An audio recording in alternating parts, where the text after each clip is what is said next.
എല്ലാവർക്കും നമസ്കാരം. നളിനി അഥവാ ഒരു സ്നേഹം. സ്നേഹമാണ് അഖിലസാരമൊഴിയിൽ, സ്നേഹസാരമിഹ സത്യമേകമാം മോഹനം ഭുവന സംഗമിങ്ങതിൽ, സ്നേഹമൂലമമലെ വെടിഞ്ഞു ഞാൻ. അന്യാദൃശ്യമായ ഒരു സ്നേഹസങ്കല്പമാണ് ആശാൻ്റെ കവിതയിൽ അടിമുടി കാണാൻ കഴിയുന്നത്. ലോകം മുഴുവൻ അടക്കി ഭരിക്കുന്ന വികാരമാണ് സ്നേഹം.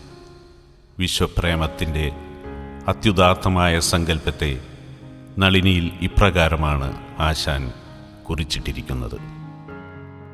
1911 പ്രസിദ്ധീകരിച്ച നളിനി എന്ന ഖണ്ഡകാവ്യത്തിന് AR രാജരാജവർമ്മ എഴുതിയ അവതാരിക ശ്രദ്ധിക്കാം.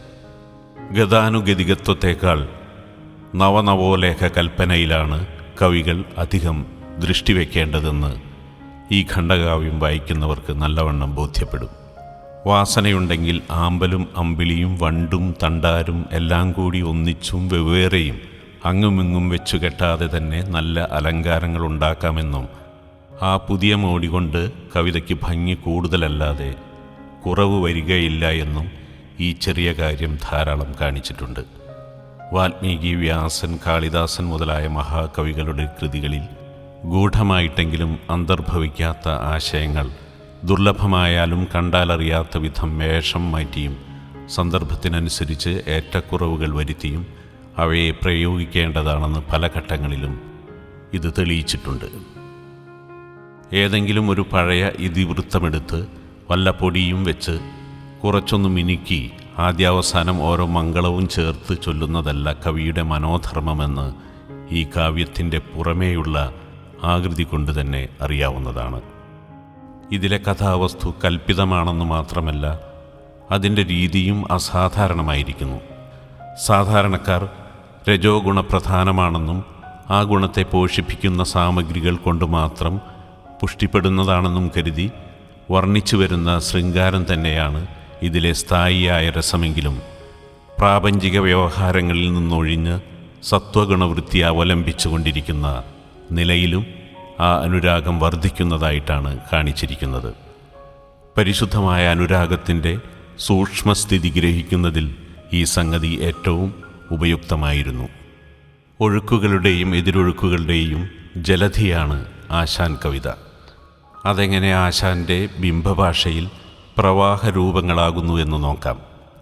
ആശാൻ്റെ ഭൗതിക ജീവിത വീക്ഷണവും ആധ്യാത്മിക ജീവിത വീക്ഷണവും തമ്മിലുള്ള സംഘർഷാവസ്ഥയാണ് നളിനി അഥവാ ഒരു സ്നേഹം എന്ന ഖണ്ഡകാവ്യത്തിൽ ആവിഷ്കരിച്ചിരിക്കുന്നത്. വിരുദ്ധ ദ്വന്ദ്ങ്ങളുടെ മെടച്ചിലായി മനുഷ്യാവസ്ഥയെ മനസ്സിലാക്കിയ ആശാൻ അതിനെ വിദഗ്ധമായി കവിതയിൽ ആവിഷ്കരിച്ചു. ഭാവസംഘർഷങ്ങളുടെ മഹാസന്ദർഭമായിരുന്നു നളിനി കാവ്യം. നായികയുടെ പേരാണ് കാവ്യത്തിന് നൽകിയത്.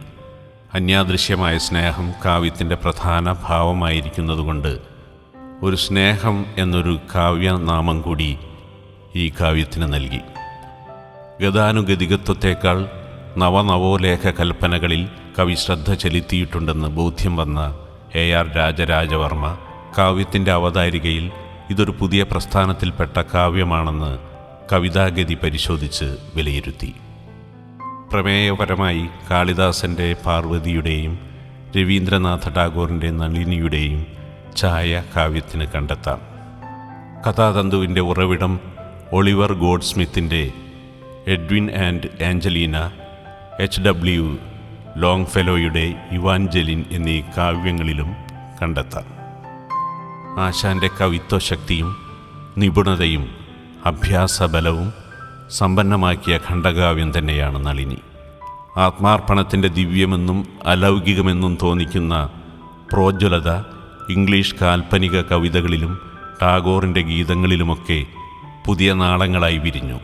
കഴിവുള്ളവർ അത് തിരിച്ചറിഞ്ഞ് അതിൽ നിന്നും ഉടനെ പകർന്നെടുത്ത് സ്വക്ഷേത്രത്തിലും കൊളുത്തിവെക്കുന്നു. നളിനി എന്ന കൃതി അങ്ങനെ ഇവിടെ ഒരു പുതിയ ദീപം കൊളുത്തി. നല്ല ഹൈമവതഭൂവിൻ്റെ പശ്ചാത്തലത്തിൽ അസുലഭ പരിശുദ്ധി നേടിയ രണ്ട് പരിശുദ്ധാത്മാക്കളുടെ, നളിനി ദിവാകരന്മാരുടെ ഔന്നത്യഭാസുരമായ ഹൃദയബന്ധത്തിൻ്റെ അലൗകിക ശോഭയാർന്ന കഥയാണ് ആശാൻ നാടകീയമായി ആഖ്യാനം ചെയ്തിരിക്കുന്നത്. ബാല്യകൗമാരങ്ങളിലെ കൂട്ടുകാർ നാടുവിട്ടുപോയിട്ടും ഒരുവൾ യൗവനത്തിൽ അയാളെ കാമുകനായി കരുതി ആരാധിക്കുന്നു. അവളുടെ മാതാപിതാക്കൾ പോംവഴിയൊന്നുമില്ലാത്തതിനാൽ അവൾക്ക് വിവാഹം നിശ്ചയിക്കുന്നു. അതിൽ നിന്നും രക്ഷപ്പെടാൻ അവൾ വീട് വിട്ടിറങ്ങുന്നു. ആത്മഹത്യാശ്രമം വിജയിക്കാതെ ഒരു യോഗിനിയുടെ സംരക്ഷണത്തിൽ 5 കൊല്ലം പഞ്ചവൃത്തികളടക്കി തപസ്സു ചെയ്ത് ജീവിക്കുന്നു. ഒരു സുവിഭാതത്തിൽ ഹൈമവത ഭൂമിയിൽ വെച്ച് അവൾ ഉൽഫല്ല ബാലരവി പോലുള്ള ഒരു സന്യാസിയെ കണ്ടുമുട്ടുന്നു. താൻ തേടി നടന്ന തൻ്റെ കൂട്ടുകാരനാണ് മുന്നിൽ നിൽക്കുന്ന ഈ സന്യാസിയെന്ന് അവൾ തിരിച്ചറിയുന്നു.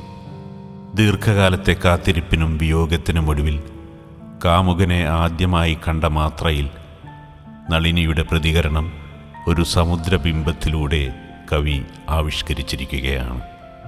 ചന്ദ്രനും കടലുമെന്ന പരമ്പരാഗത കൽപ്പനയെ നാം ഇന്നോളം കണ്ടിട്ടില്ലാത്ത ഒരു ഭാവദ്യുതിയാൽ അലങ്കരിച്ചിരിക്കുകയാണ്.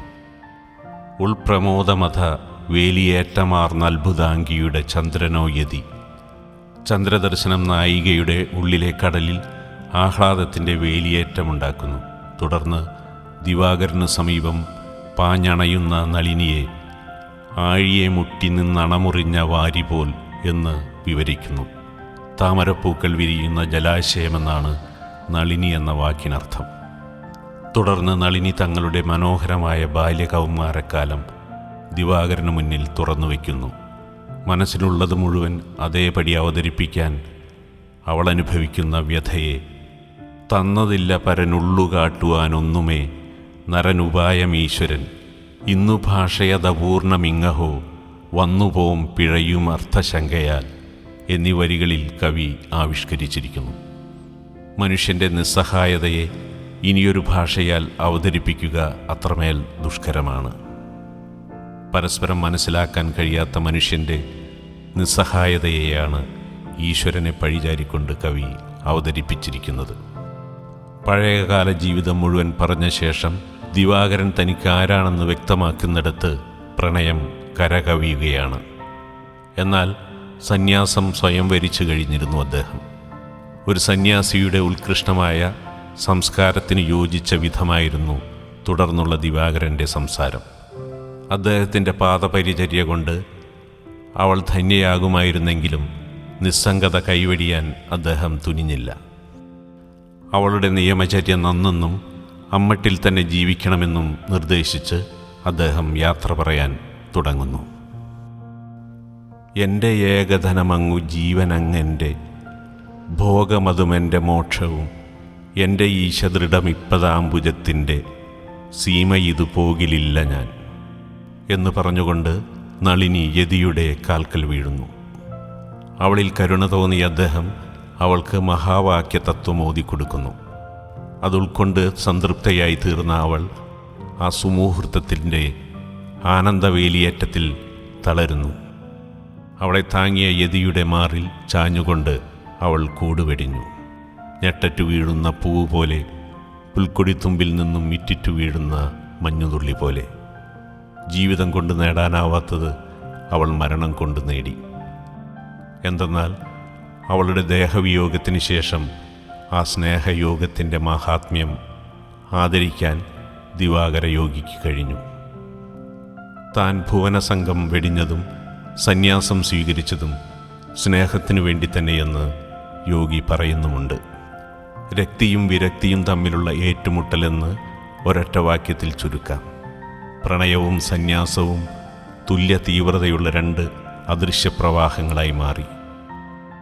തമ്മിലിടയുകയും ഉടയുകയും ഒടുവിൽ ശാന്തവീജിയതിൽ വീജി പോലെ എന്ന സന്തുലനത്തിൻ്റെയും സമന്വയത്തിൻ്റെയും നിലയിൽ എത്തുകയും ചെയ്യുന്നു. ആശാൻ്റെ അന്തരാത്മാവിൽ നടന്ന ആത്മസംഘർഷത്തിൻ്റെ കഥ കൂടിയാണിത്. ഒരു ആത്മീയ പ്രശ്നത്തിൻ്റെ ഉത്തരം കണ്ടെത്താനും ഇതിലൂടെ ആശാന് കഴിഞ്ഞു. സ്വന്തം ആത്മാവിനെ തന്നെയാണ് ഈ കഥാപാത്രങ്ങളുടെ ഉള്ളനക്കങ്ങളിലൂടെയും ഉള്ളൊഴുക്കുകളിലൂടെയും പുറത്തെടുത്ത് ശസ്ത്രക്രിയയ്ക്ക് വിധേയമാക്കിയത്. നളിനിയുടെ നിർവ്വാണപ്രാപ്തി കൊണ്ട് ദിവാകരൻ പഠിച്ച പാഠം ആശാൻ്റെ ബോധമനസ്സിന് സംശയങ്ങൾ തീർത്തുകൊടുത്തു. ജന്തുവിന്നു തുടരുന്നു വാസനാബന്ധമിങ്ങുടലു വീഴുവോളവും എന്നു നളിനിയിൽ ആനുഷംഗികമായി പ്രസ്താവിച്ച സത്യത്തിന് സർവജനീനവും സർവകാലികവുമായ വ്യാപ്തിയുണ്ടെന്ന വിശ്വാസം ആശാന്റെ ദർശനത്തെ രൂപപ്പെടുത്തുന്നതിൽ വലിയ പങ്കുവഹിച്ചു. രാഗമൗലികതയ്ക്ക് ദിവ്യതയുടെ പ്രഭാപൂരം നൽകി നളിനിയിൽ. അവിടെ അത് കടലിലോ കരയിലോ കാണാത്ത വിണ്ണിൻ്റെ വെളിച്ചമാണ്. The light that was never on sea or land.